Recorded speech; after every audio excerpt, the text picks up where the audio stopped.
O dia do julgamento final é hoje. Decidi ceifar-te a vida. A minha alma está em fogo, um sentimento forte cresce. Estou possuída por esta necessidade de matar. Eu sei que o farei. Não podes esconder-te. Sabes que morrerás. Afogado em dor, afogado em dor.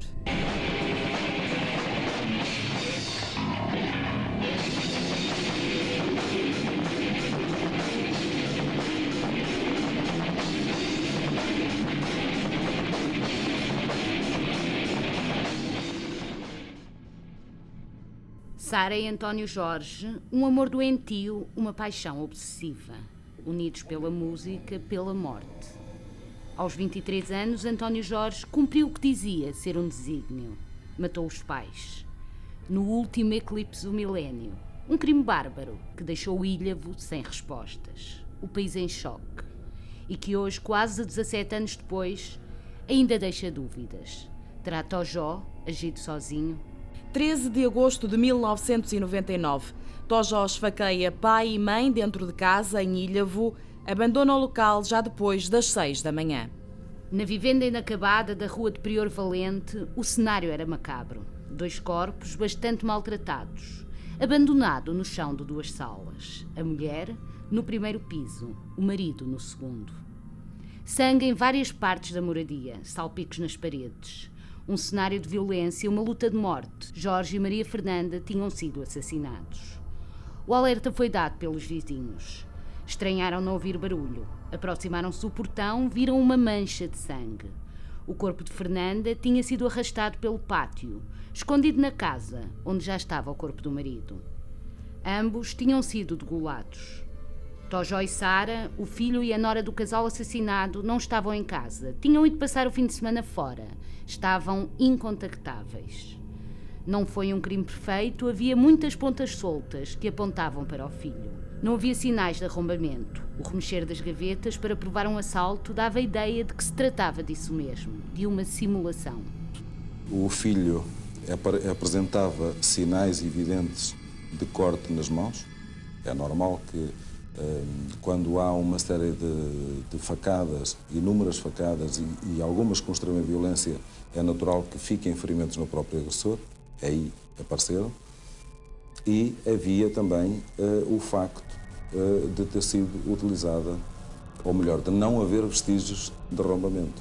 As contradições ficaram patentes no relatório que foi junto ao processo. O facto dos móveis se encontrarem remexidos, bem como terem sido levados alguns objetos em ouro, entre outras coisas, como o telefone e uma aparelhagem de som, deixava configurar a hipótese de roubo.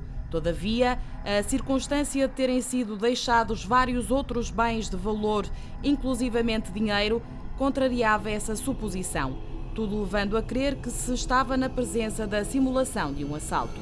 Tojó confessou o crime em poucas horas, mas disse que agiu sozinho, que Sara não sabia do homicídio, que lhe mentiu.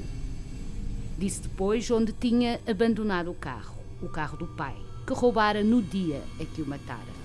O carro do médico Jorge Santos foi abandonado nesta zona de mato, na praia de Mira. Foi António Jorge, o seu filho, que confessou à Polícia Judiciária o local exato onde o carro se encontrava. A partir daqui, a história de António Jorge começa a não fazer sentido. Ele diz que apanhou um autocarro que estava sozinho, ensanguentado, gravemente ferido numa mão. A Polícia Judiciária sempre defendeu que, se assim tivesse acontecido, alguém teria reparado na presença deste jovem. Contradições, muitas contradições, marcas de sangue no carro que não eram de Tojó. Eram de Nuno, um amigo comum, um amante também da música violenta, do elogio da morte. O fundamental relato da testemunha, que na sua rotina diária, ao passar de fronte da residência das vítimas ao amanhecer, sensivelmente por volta das 6h20, teria observado 2 pessoas, uma no exterior, junto da porta do condutor, debruçada para o interior do carro a falar com uma outra, sentada no banco da frente do lado oposto. Não conseguiu, contudo, reconhecer qualquer delas. A investigação da Judiciária avançou para a prisão de Sara e Nuno. Disseram que tinha sido um crime satânico. Apreenderam as letras das músicas escritas por Sara, as referências repetidas a Satanás. Sara tinha a sua explicação. Enganada pelo marido, psicopata violento que a espancava, maltratava. Obrigava-a a adorar o diabo, a tocar odes à morte. Nuno disse depois que o sangue tinha sido transferido. O ADN podia estar na casa do médico Jorge Santos, porque fizera com Tojó vários pactos de sangue. Mostrou as letras manchadas, comprovavam a sua teoria. Foi há mais de 17 anos, mas a dúvida mantém-se. António Jorge cometeu ou não este crime sozinho? A verdade é que a convicção da Polícia Judiciária é que não, de que este homicídio foi executado pelo menos por 2 pessoas. Essa convicção está expressa nos relatórios finais, junto ao processo, que chegou a julgamento no Tribunal de Ilhavo. António Jorge não podia ter matado os pais sem ter a ajuda de qualquer amigo.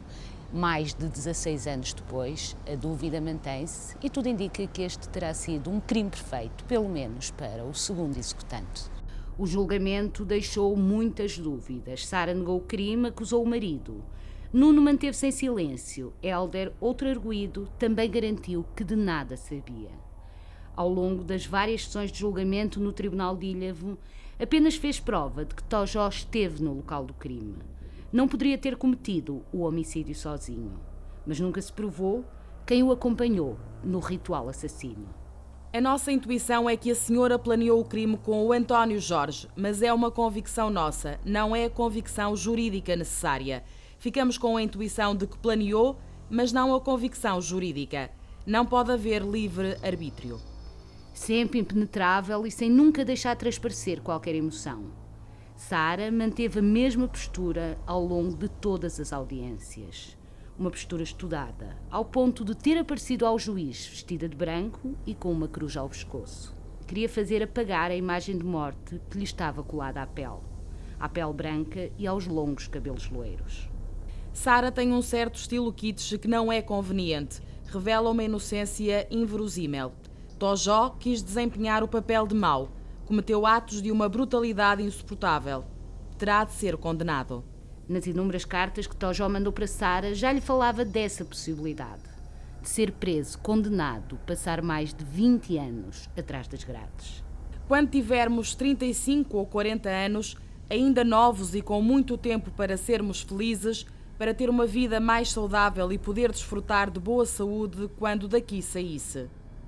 Criaste objetivos, desenhaste uma rota para uma viagem, desenvolveste-a, embarcaste comigo, houve um naufrágio, eu para te salvar e não cairmos os dois. Eu caí e tu cobardemente abandonaste-me sem o menor remorso. Sara entregou as cartas à Polícia Judiciária de Aveiro. Deu-as depois ao Semanário Expresso. Os desabafos foram tornados públicos. Tojó zangou-se quando viu que Sara o tinha traído. Oh Sara, já saiu aquela bela reportagem do Expresso. Fiquei maravilhado com a tua amável colaboração. Obrigadíssimo. E aquela de mostrares as cartas que escrevi. Essa foi mesmo demais. Não lhes contaste foi que andas a mentir a toda a gente. Será que ainda vais a tempo de lhes contar a verdade? Já na cadeia, condenado a 25 anos, Tojó deu uma entrevista à Felícia Cabrita. Acusou Sara, a manipuladora, a assassina fria e calculista. Não era possível porque a Sara queria mais, a Sara não se contentava com o que nós tínhamos, com o nosso dia-a-dia. Isto é difícil de explicar.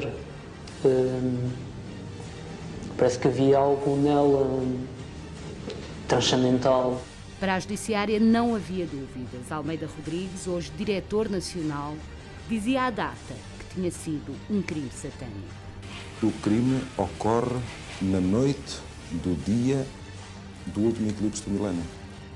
Este elemento só por si pode não querer dizer nada, mas num determinado contexto pode querer dizer alguma coisa e foi isso que nós tentamos explorar. Por outro lado, porque na posse dos autores, nomeadamente de um deles, ou do casal, foi encontrada determinada bibliografia em que explicitamente falava de uma determinada ideologia, concretamente satanismo. Havia também, nessa bibliografia, uma fanzine relacionada com bandas de death metal, a que eles pertenciam, em que havia uma entrevista que, de alguma forma, também nos levava a poder pressupor que eles partilhavam determinados ideais que podiam ser compagináveis com uma atitude deste tipo. E o que dizia essa entrevista? O que apregoavam aqueles jovens? O que gritavam ao mundo? Eu gostaria de voltar aos tempos do mundo pagão e matar o f*** que deu vida ao cristianismo. Um dos aspectos que é espantoso compreender é a mente dos vários assassinos em série, o seu prazer de matar, o seu ódio pelas pessoas, o prazer de ver alguém sofrer. Os incêndios nas igrejas são uma forma de mostrar aos adoradores do filho da p*** que há alguém que quer vê-los aterrorizados e possivelmente mortos. Como irá acabar o mundo eu não sei, mas espero que seja devagar e de um modo doloroso. Um pacto de morte, um crime imperfeito apenas para Tojó, que hoje quer ser livre. Já pediu para sair em liberdade condicional.